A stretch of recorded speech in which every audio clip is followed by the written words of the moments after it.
राज्यस्तरीय पुरस्कार सोहळा या कार्यक्रमासाठी उपस्थित असलेले जिल्ह्याचे पालकमंत्री सुरेश भाऊ खरे साहेब, दुसरे ज्यांचे आपण पुरस्कार दिला ते पुरस्कार प्राप्त करणारे या ठिकाणी उपस्थित असलेले आमचे मित्र, आमचे गुरुबंधू मनोभाई सारडा, दुसरे सहकार भूषण पुरस्कार मिळवलेले जिंदाबाद सहकार भूषण आणि जिंदाबाद उद्योग भूषण असे दोन पुरस्कार आपण या ठिकाणी घेऊन केले आणि बाकी सगळ्या अतिथींचा आपण या ठिकाणी सत्कार घेतला. ते सगळे प्रमुख या ठिकाणी उपस्थित असलेले आमचे चिपरे साहेब, सरकारी वकील आमचे मित्र प्रमोदजी बोकरे, रमाकांतजी घोडके, ज्यांनी आपल्याला आग्रहानं बोलवलं ते आमचे तरुण मित्र तानाजीराव, या ठिकाणी उपस्थित असलेले किरण कुंभार, योगेश, आमच्या ओम शांतीच्या बहनजी, सगळे पत्रकार मित्र आणि उपस्थित असलेले सर्व वडीलधारी मंडळी, तरुण मित्र, मंडळी आणि पत्रकार मित्रांनो, पहिला आपल्याला सगळ्यांची माफी मागतो. यायला खूप उशीर झाला, लग्न होती, कोल्हापूरवरून मीटिंग आवरून यायला उशीर झाला. आपण बराच वेळ या ठिकाणी कार्यक्रमामध्ये बसलेला, आपला अधिक वेळ घेणार नाही. पण तानाजीरावांच्या बाबतीमध्ये एवढं निश्चितपणानं आपल्याला सांगितलं पाहिजे की एक ध्येयवेडा आणि आपल्या कर्तव्याशी प्रामाणिक असणारा असं तानाजीरावांचं काम आहे. आणि गेले अनेक वर्ष प्रतिकूल परिस्थितीमध्ये त्यांनी स्वतःचं लेखन, स्वतःचं आपलं चॅनेल, पूर्वी त्यांनी पत्रकारिता, अशा अनेक क्षेत्रामध्ये ते काम करत करत आज या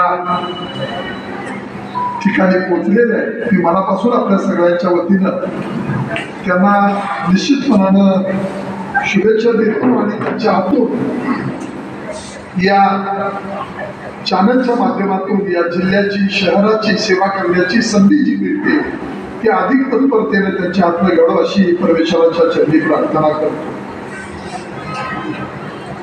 या ठिकाणी पुरस्कार देणारे मधुबाई आणि मी केळकर महाराजांच्याकडे जवळजवळ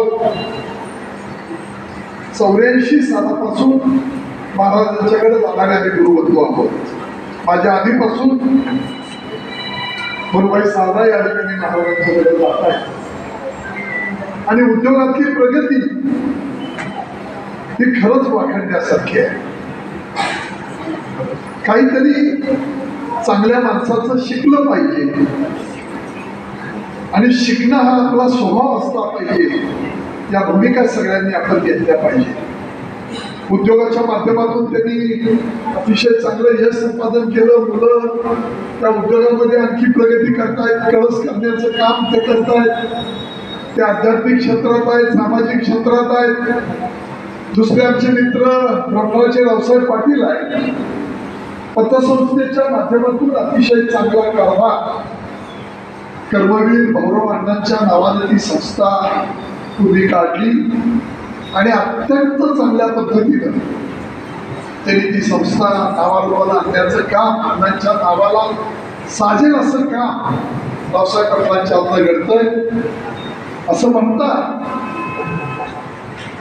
की पतवानवाल्यांना ऐपतवान बनवणं खूप सोपं आहे, पण नापतवाल्याला पतवान बनवण्याचं काम पतसंस्थेच्या माध्यमातून होतं. हे काम या पतसंस्थेच्या माध्यमातून निश्चितपणे अतिशय चांगल्या पद्धतीनं ते करतायत. त्यांचंही मनापासून मी अभिनंदन करतो. या ठिकाणी चित्रे साहेब आहेत, प्रमोद साहेब आहेत, तसे हे सरकारी वकील म्हणून अतिशय चांगल्या पद्धतीनं एकाने काम केलं, दुसरे काम करतायत. असं आपल्याला क्वचित ठिकाणी बघायला मिळतं आणि त्यातल्या त्यात वकिलांच्या नवलाई साहेब, तुम्हाला माहिती आहे का कर्ज देताना बँका 5 गोष्टी पाळतात. पहिल्यांदा पुढाऱ्याला नाही म्हणतात, दुसरं पोलीस खात्याला नाही म्हणतात, तिसरं वकिलालाही नाही म्हणतात. बरोबर आहे ना? बदललंय. तसं न म्हणता ते ह्या व्यासपीठावर एकत्र आलेले आहेत. शिपरे साहेबांचंही काम चांगलं आहे, भोकरे साहेबांचंही अतिशय चांगल्या पद्धतीने काम चांगलं चाललेलं आहे. मी मनापासून या सगळ्या मंडळींचं कौतुक करतो, अभिनंदन करतो. तानाजीरावांच्या बाबतीमध्ये एवढंच सांगेन की अतिशय चांगलं काम, समाज उपयोगी काम, काहीतरी वैचारिक बैठक असलेला असा हा एक चांगला हवाचा पत्रकार आहे. अतिशय प्रामाणिकपणानं सचोटीनं पत्रकारितेमध्ये काम करण्याच्या भूमिका घेऊन ते काम कार्यरत आहेत. या सगळ्या गोष्टी आपण पाहिल्या तर तानाजीरावांचं कुटुंब तसं सुखी कुटुंब आहे. कन्या एक अतिशय हुशार, उद्या UPSC MPSCच्या माध्यमातून निश्चितपणानं ती करिअर घडवेल अशा पद्धतीनं तिची वाटचाल चालू आहे. अतिशय हुशार मुलगी आहे. या सगळ्या गोष्टी आपण निश्चितपणानं चांगलं काम करण्यामुळे आपल्याला प्राप्त होतात. या ठिकाणी मी आपला अधिक वेळ घेणार नाही कारण बराच वेळ आपण थांबलेला आहे. मला इथनं अजून नगरच्या कार्यक्रमाला जायचं आहे. लग्न आहे, पुन्हा पाचगावातलं लग्न आहे आणि मग कवठे मंकाळमध्ये बोरगावला एक कार्यक्रम आहे. तुम्हाला सगळ्या मंडळींना निश्चितपणानं शुभेच्छा देतो. या सगळ्या भूमिका तानाजीराव तुम्ही चांगल्या पद्धतीने करता. प्रतिकृतीमध्ये हे काम करणं अवघड आहे. त्या जाहिरात गोळा करणं, तुमचा मान सन्मान राखताना त्या कार्यक्रमाला येणाऱ्या सगळ्या गोष्टी सांभाळणं, या सगळ्या गोष्टी निश्चितपणानं अवघड असं काम तानाजीराव सातत्यानं करताय. पुन्हा एकदा त्यांना शुभेच्छा देतो. या सगळ्या मंडळींचं अभिनंदन करतो आणि या ठिकाणी थांबतो. जय हिंद, जय महाराष्ट्र.